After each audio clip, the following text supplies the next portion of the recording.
Hello everyone, स्वागत है आप सभी का आपके अपने YouTube channel S smart classes में। आज के इस वीडियो में हम एनसीईआरटी हिस्ट्री कक्षा 6 का चैप्टर 4 कंप्लीट करेंगे।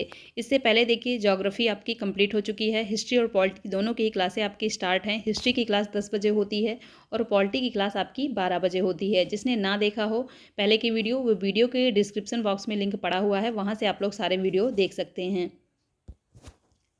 चैनल पर पहली बार आए हैं तो वीडियो को लाइक करके चैनल को सब्सक्राइब कर लीजिए, साथ ही बेल आइकन को भी प्रेस कर लीजिए ताकि ऐसे ही वीडियो आपको आगे भी मिलते रहें। आज का देखिए चैप्टर है अध्याय 4, क्या बताती हैं हमें किताबें और कब्रें।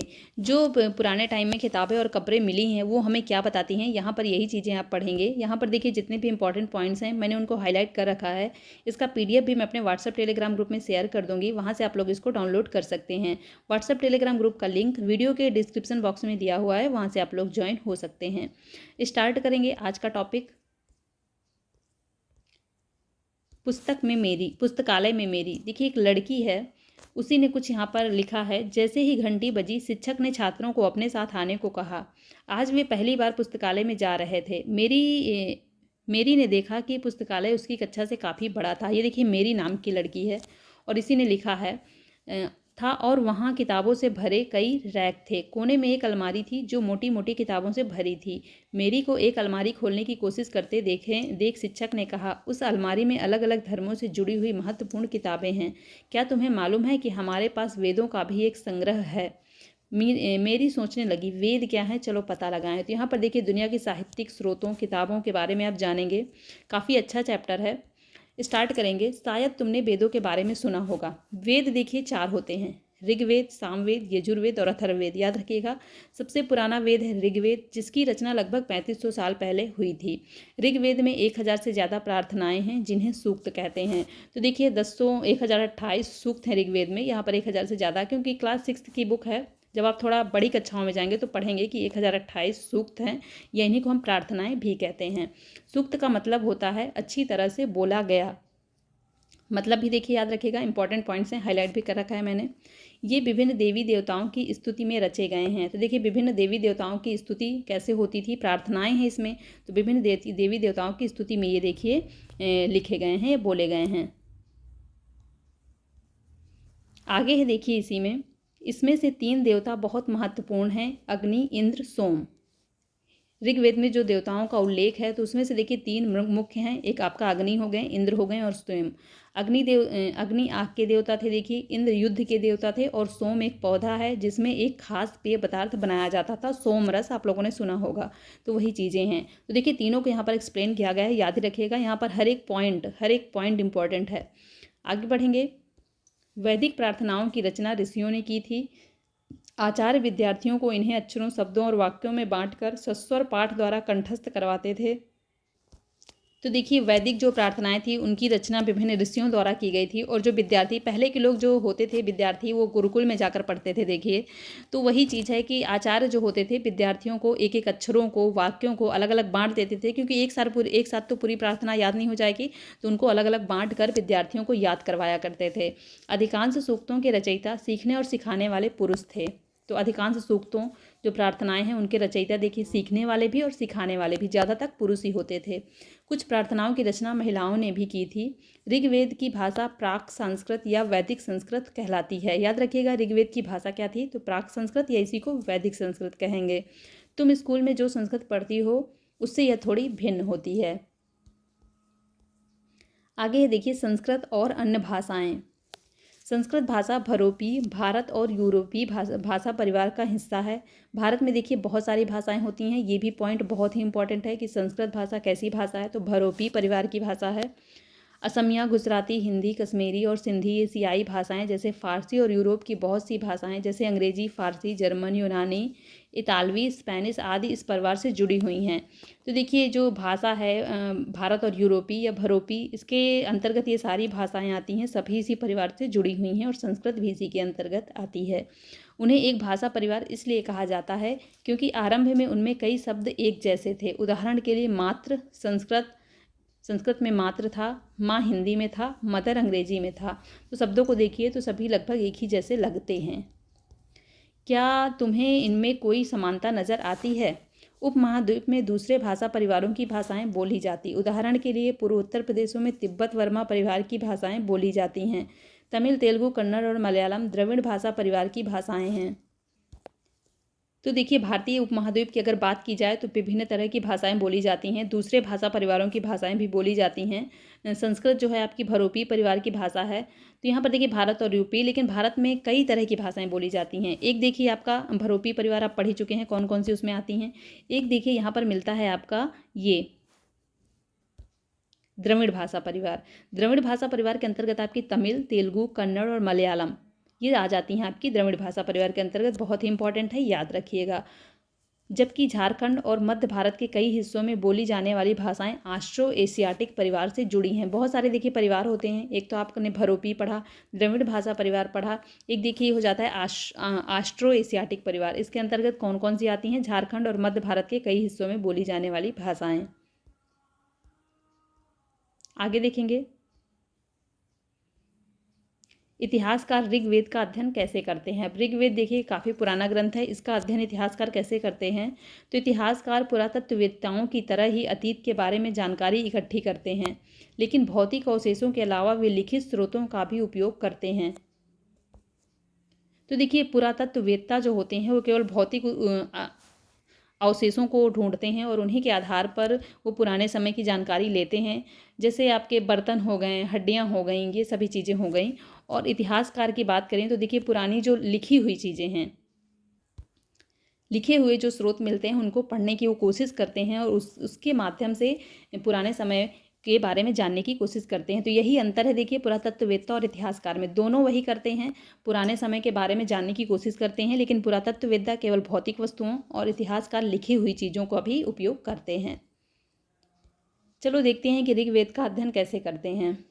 ऋग्वेद में कुछ सूक्त वार्तालाप के रूप में हैं। विश्वामित्र नामक ऋषि और देवियों के रूप में पूजित दो नदियाँ व्यास और सतलुज के बीच ये संवाद ऐसे ही सूक्त का अंश है। तो वार्तालाप मतलब ऐसे सूक्त हैं कि जैसे लोग एक दूसरे से चर्चा कर रहे हों। जैसे विश्वामित्र नामक ऋषि और देवियों के रूप में पूजित दो नदियाँ व्यास और सतलुज के बीच एक संवाद है, तो वो उसमें है, तो ऋग्वेद में है। साथ ही में देखिए ऋग्वेद की पांडुलिपि एक पन्ना भुर्ज वृक्ष की छाल पर लिखी यह पांडुलिपि कश्मीर में पाई गई थी। ऋग्वेद की है देखिए पांडुलिपि। लगभग 150 वर्ष पहले ऋग्वेद की सबसे पहली बार छापने के लिए इसका उपयोग किया गया था। इसी पांडुलिपि को देखकर अंग्रेजी अनुवाद तैयार हुआ। यह पांडुलिपि पुणे महाराष्ट्र के एक पुस्तकालय में सुरक्षित है। तो अभी भी देखिए पांडुलिपि है, कहाँ पर है? महाराष्ट्र के एक पुस्तकालय में सुरक्षित है। ये मैंने आपको पहले ही बता दिया था कि पांडुलिपियाँ जो होती थी पेड़ के पत्ते से बनाई जाती थी, भुर्ज वृक्ष की छाल पर लिखी जाती थी। इसमें होता क्या था कि ऐसे ये पत्ते जैसे होते थे और इसमें बांध दिया जाता था और पत्तों को जोड़ जोड़ कर, तो वही होती थी पांडुलिपियाँ। और ये यहाँ पर देखिए ऋग्वेद की ही एक पांडुलिपि का ये पन्ना आपको दिखाया गया है। आगे बढ़ेंगे, विश्वामित्र और नदियाँ। विश्वामित्र और नदियों के बीच जो संवाद हुआ था वही देखिए यहाँ पर विश्वामित्र कहते हैं, उसके बाद नदियाँ, फिर विश्वामित्र, फिर नदियाँ। इसको आप खुद से पढ़ लीजिएगा, इसमें ज़्यादा कुछ इंपॉर्टेंट नहीं है। इसका PDF मैं भेज ही दूंगी। यहाँ पर जो जो इंपॉर्टेंट है वही मैं आपको बता देती हूँ। ऋग्वेद की प्रार्थनाओं में अन्य दूसरी नदियाँ खासकर सरस्वती, सिंधु और उसकी सहायक नदियों का भी जिक्र है। गंगा और यमुना का उल्लेख सिर्फ एक बार हुआ है। तो अगर एग्जाम में क्वेश्चन आ जाए कि ऋग्वेद में गंगा और यमुना का उल्लेख कितनी बार हुआ है, तो आपको याद रखना है एक बार हुआ है। साथ ही में कितनी नदियों, कौन कौन सी नदियों का उल्लेख है, आपको न कुछ नाम दे देगा और इनमें से भी कुछ नाम होंगे, कुछ एक ऐसी नदी का नाम होगा जिसका उल्लेख नहीं होगा, तो आपको याद रखना है। ऋग्वेद में आपकी सरस्वती, सिंधु नदी की जो सहायक नदी हैं। साथ ही में मैंने भी आपको ऊपर बताया कि व्यास और सतलुज नदियाँ, साथ ही में विश्वामित्र के बीच में संवाद है। तो देखिए इन नदियों का भी उल्लेख है ऋग्वेद में। साथ ही में देखिए गंगा और यमुना का उल्लेख भी है, लेकिन केवल एक बार है। नेक्स्ट देखिए मवेशी, घोड़े और रथ। ऋग्वेद में मवेशियों, बच्चों, खासकर पुत्रों और घोड़ों की प्राप्ति के लिए अनेक प्रार्थनाएं हैं। घोड़ों को लड़ाई में रथ खींचने के काम में लाया जाता था। इन लड़ाइयों में मवेशी जीत कर लाए जाते थे। लड़ाइयाँ वैसे ज़मीन के अंदर भी लड़ी जाती थी जहाँ अच्छे चारागाह हों या जहाँ पर जौ जैसी हल्दी जल्दी तैयार हो जाने वाली फसलों को उपजाया जा सकता हो। कुछ लड़ाइयाँ पानी के स्रोतों और लोगों को बंदी बनाने के लिए भी लड़ी जाती थी। तो देखिए लड़ाइयों की बात की जाए ऋग्वेद में ऐसा उल्लेख है मतलब कि कैसी लड़ाइयाँ लड़ी जाती थी। चारागाह के लिए लड़ाइयाँ लड़ी जाती थी, साथ ही में जहाँ पर अच्छी फसल हो वो उसके लिए लड़ाइयाँ लड़ी जाती थी कि ये जगह हमको मिल जाए तो यहाँ पर हम अच्छी फसल उगा पाएँ। साथ ही में जल के लिए भी देखिए पानी के जहाँ अच्छे स्रोत हों उसके लिए भी लड़ाइयाँ की जगह हमें मिल जाए, सभी को अच्छा ही पाने की आशा रहती है। और घोड़ों का प्रयोग किया जाता था रथ खींचने के लिए, खासकर देखिए पुत्र जगह ही महत्व है। तो पुत्रों और घोड़ों की प्राप्ति के लिए भी अनेक प्रार्थनाएं ऋग्वेद में मिलती हैं। लोग प्रार्थनाएं किया करते थे कि हमें प्राप्ति हो। युद्ध में जीते गए धन का कुछ भाग सरदार रख लेते थे तथा कुछ हिस्सा पुरोहित को दिया जाता था। तो देखिए युद्ध में जो धन जीता जाता था उसका कुछ भाग सरदार, वही जो राजा होता था, रख लेता था और कुछ हिस्सा पुरोहितों को दिया जाता था। शेष धन आम लोगों को बांट दिया जाता था। कुछ धन यज्ञ के करने के लिए भी प्रयुक्त होता था। यज्ञ की आग में आहुति दी जाती थी। ये आहुतियाँ देवी देवताओं को दी जाती थी। यज्ञ जो होता है देखिए उसमें जो हवन होता है वो आहुतियाँ ही देनी होती हैं देवी देवताओं को। घी, अनाज और कभी कभी जानवरों को भी आहुतियाँ दी जाती थी। तो देखिए घी अनाज की तो आप लोगों ने देखा होगा, सभी के घर में जब पूजा वूजा होती है तो जो हवन यज्ञ होता है वही होता है, घी और अनाज और उसमें कई सारी चीज़ें मिलाकर आहुति दी जाती है। लेकिन ऋग्वेद में देखिए उल्लेख है कि कभी कभी जानवरों की भी आहुति दे दी जाती थी। अधिकांश पुरुष इन युद्धों में भाग लेते थे। कोई स्थायी सेना नहीं होती थी, लेकिन लोग सभाओं में मिलते जुलते थे और युद्ध व शांति के विषय में सलाह मशविरा करते थे। तो देखिए ऋग्वेद में जो उल्लेख है उसके हिसाब से कोई भी उस टाइम पे कोई भी सेना नहीं होती थी, लेकिन लोग सभाओं में एकत्रित होते थे, आपस में बातचीत करते थे और सलाह मशविरा करते थे। वहाँ ये ऐसे लोगों को अपना सरदार चुनते थे जो बहादुर और कुशल योद्धा हो। देखिए सभी लोग जब आपस में मिले जुलेंगे, सभा करेंगे तो वहाँ पर ये एक नेता चुन लेते थे जो कुशल हो और साथ ही में बहादुर भी हो। नेक्स्ट पॉइंट है देखिए लोगों की विशेषता बताने वाले शब्द। लोगों का वर्गीकरण काम, भाषा, परिवार या समुदाय, निवास स्थान या संस्कृति परंपरा के आधार पर किया जाता रहा होगा। तो देखिए जिनका जो काम हो, पहले के टाइम पे ऐसा ही होता था, भाषा के आधार पर, परिवार समुदाय के आधार पर, निवास स्थान के आधार पर लोगों का वर्गीकरण किया जाता रहा है। ऋग्वेद में लोगों की विशेषता बताने वाले कुछ शब्दों को देखो। यहाँ पर कुछ शब्द देखिए बताए गए हैं, जैसे ऐसे दो समूह जिनका वर्गीकरण काम के आधार पर किया गया है। पुरोहित उन्हें कभी कभी ब्राह्मण कहा करते थे। इस तरह की यज्ञ और अनुष्ठान करते थे। दूसरे लोग थे राजा। तो देखिए काम के आधार पर पुरोहित जो हो गए, पुरोहित देखिए यज्ञ और अनुष्ठान करते थे, तो यज्ञ और अनुष्ठान के कारण उनका नाम पुरोहित रखा गया था काम के आधार पर। ऐसे ही दूसरा हो गया राजा, तो राजा का नाम, वो राज्य करते थे इसलिए उनका नाम राजा रखा जाता था। ये राजा वैसे नहीं थे जिनके बारे में तुम बाद में पढ़ोगी। ये ना तो बड़ी राजधानियों और महलों में रहते थे, ना इनके पास सेना थी और ये ना ही कर वसूलते थे। प्रायः राजा की मृत्यु के बाद उसका बेटा अपने आप ही शासक नहीं बन जाता था। तो यहाँ पर देखिए वंशानुगत नहीं था शासन पहले के टाइम में। साथ ही में नेक्स्ट देखिए जनता या पूरे समुदाय के लिए दो शब्दों का इस्तेमाल होता था। एक था जन, जिसका प्रयोग हिंदी व अन्य भाषाओं में आज भी होता है। दूसरा था विस, जिसे वैश्य शब्द निकला है। इस विषय पर तुम अध्याय 5 में विस्तार से पढ़ोगे। तो देखिए 5 में विस्तार से पढ़ेंगे विस और जन के बारे में। तो देखिए जनता या पूरा समुदाय, जो मतलब पूरा लोग होंगे वहाँ पर, उसके बारे में जो शब्द का प्रयोग होता था वो है देखिए जन, जो अभी भी देखने को मिल जाता है। जन मतलब लोग, वही चीज़ यहाँ पर देखिए बताई गई है। साथ ही में एक दूसरे शब्द विष का प्रयोग किया जाता है जिससे वैश्य शब्द निकला है। ऋग्वेद में विष और जनों के नाम मिलते हैं, इसलिए हमें पुरुष जन या विष, भरत जन या विष, यदु जन या विष जैसे कई उल्लेख मिलते हैं। तो देखिए जन विष दो चीज़ों का उल्लेख मिलता है, तो इसलिए पुरुष जन, भरत जन, यदु जन के साथ जन लगा हुआ है। साथ ही में विष की भी देखिए विष जन या विष, जन या विष। नेक्स्ट देखिए ऊपर मैंने अभी आपको बताया ही, ये देखिए यहाँ पर साफ साफ दिया भी हुआ है कि जनता या पूरे समुदाय के लिए क्या जन या विष का प्रयोग किया जाता था। वही चीज़ें यहाँ पर दी हैं, जन या विष मतलब पुरुष जन या विष, भरत जन या विष, यदु जन या विष मतलब जन कहो या विष कहो। तुम्हें इनमें से कोई नाम जाना पहचाना लगता है? जिन लोगों ने इन प्रार्थनाओं की रचना की वे कभी कभी खुद को आर्य कहते थे तथा अपने विरोधियों को दास या दस्यु कहते थे। तो देखिए जिन लोगों ने रचना की है इन प्रार्थनाओं की वो अपने को आर्य कहते थे और साथ ही में उनके जो विरोधी थे उनको दस्यु दास कहते थे। दस्यु वे लोग थे जो यज्ञ नहीं करते थे और शायद दूसरी भाषाएं बोलते थे। बाद के समय में दास स्त्रीलिंग दासी शब्द का मतलब गुलाम हो गया। दास वे स्त्री और पुरुष होते थे जिन्हें युद्ध में बंदी बनाया जाता था। तो देखिए वही दास धीरे धीरे क्या बन गया, दासी दास बन गया, जिन्हें गुलाम बनाया जाता था। उन्हें उनके मालिक की जायदाद माना जाता था। जो कभी काम मालिक चाहते थे वह सब उन्हें करना पड़ता था। जिस युग में उपमहाद्वीप के उत्तर पश्चिम में ऋग्वेद की रचना हो रही थी, उस समय दूसरी जगहों पर एक अलग तरह का विकास हो रहा था। देखो वहाँ क्या हो रहा था। खामोश प्रहरी, कहानी महापाषाणों की। अगले प्रश्न में चित्र को देखो। ये देखिए अगले प्रश्न में कुछ चित्र दिए हुए हैं। पहले हम थ्योरी पढ़ते हैं, उसके बाद मैं आपको चित्र दिखाती हूँ। ये शिलाखंड महापाषाण, महा मतलब हो गया बड़ा आपका, पाषाण मतलब पत्थर। पिछले चैप्टर में भी मैंने आपको बताया था पाषाण मतलब पत्थर, और महा मतलब आपका हो जाएगा बड़ा, और पाषाण मतलब आपका हो जाएगा पत्थर। नाम से जाने जाते हैं। ये पत्थर दफन करने की जगह पर लोगों को द्वारा बड़े करीने से लगाए गए थे। मतलब जहाँ पर लोगों को दफन किया गया था वहीं पर ये बड़े बड़े पत्थर महापाषाण शिलाखंड लगाए गए थे। महापाषाण कब्रें बनाने की प्रथा लगभग 3000 साल पहले शुरू हुई थी। तो याद रखिएगा महापाषाण बनाने की प्रथा कब से शुरू हुई थी, तो लगभग 3000 साल पहले ये शुरू हुई थी।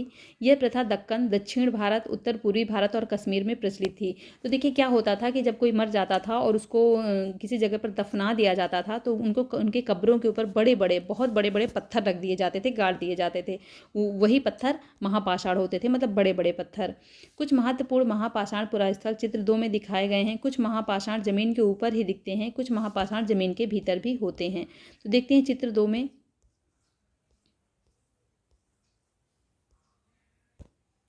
ये देखिए यहाँ पर इस चित्र में महापाषाण दिखाए गए हैं। ये देखिए बड़े बड़े पत्थरों को गाड़ा गया है, और कुछ ये देखिए ऊपर दिख रहे हैं, साथ ही में यहाँ पर कुछ पत्थर हैं जो नीचे जमीन पर गड़े हुए हैं। आगे देखेंगे हम और इसमें क्या दिया हुआ है। कई बार पुरातत्वविदों को गोलाकार सजाए हुए पत्थर मिलते हैं। जैसे यही चीज़ देखिए गोलाकार सजा हुआ है। कई बार अकेला गड़ा खड़ा हुआ पत्थर मिलता है। यही एकमात्र प्रमाण है जो ज़मीन के नीचे कब्रों को दर्शाते हैं। तो देखिए प्रमाण है कि इसके नीचे कब्रें थी। कब्रों को ज़मीन के नीचे बनाया जाता था और ऊपर से पत्थर गाड़ देते थे ताकि ये लोग जान सकें। महापाषाणों के निर्माण के लिए लोगों को कई तरह के काम करने पड़ते थे। हमने जो कार्यों की सूची बनाई है उन्हें क्रमबद्ध करो। गड्ढे खोदना, शिलाखंडों को ढोकर लाना, बड़े पत्थरों को तराशना और मरे हुए को दफनाना। तो देखिए जब ये लोग इतना काम करेंगे, गड्ढे खोदेंगे पहले, तभी तो वहाँ पर दफनाएंगे मरे हुए को। साथ ही में देखिए शिलाखंडों को, बड़े बड़े शिलाखंडों को ढोकर लाते थे, उसके बाद उस जगह पर रखते थे जहाँ पर वो मरे हुए को दर्शाते थे। इन सब कब्रों में कुछ समानताएं हैं। समानता मृतकों को खास किस्म की मिट्टी के बर्तनों के साथ दफनाया जाता था, जिन्हें काले लाल मिट्टी के बर्तन, ब्लैक एंड रेड वेयर के नाम से जाना जाता है। तो देखिए एक चीज़ ये भी मिली है कि मिट्टी के बर्तन के साथ दफनाया जाता था। कैसे बर्तन? काले और लाल बर्तन मिट्टी के। इनको इंग्लिश में क्या कहते हैं? Black and red ware. इनके साथ ही मिले हैं लोहे के औजार और हथियार, घोड़े के कंकाल और सामान तथा पत्थर और सोने के गहने। तो देखिए साथ ही में यहाँ पर लोहे के औजार, हथियार विभिन्न तरह के, घोड़े के कंगाल और पत्थर के सामान और सोने के गहने भी यहाँ पर मिले हैं। नेक्स्ट देखिए बात करें महापाषाण कब्रों से मिले लोहे के सामान। तो लोहे के सामान भी देखिए मिले हैं। बाईं ओर घोड़े के लिए सामान, तो यहाँ पर देखिए चित्र है, कुछ दिखाए गए हैं, आपको मैं दिखा देती हूँ इसको। बाईं ओर घोड़े के लिए सामान, ये देखिए घोड़े के लिए सामान होता था। और कुल्हाड़ियाँ, ये देखिए कुल्हाड़ियाँ हैं।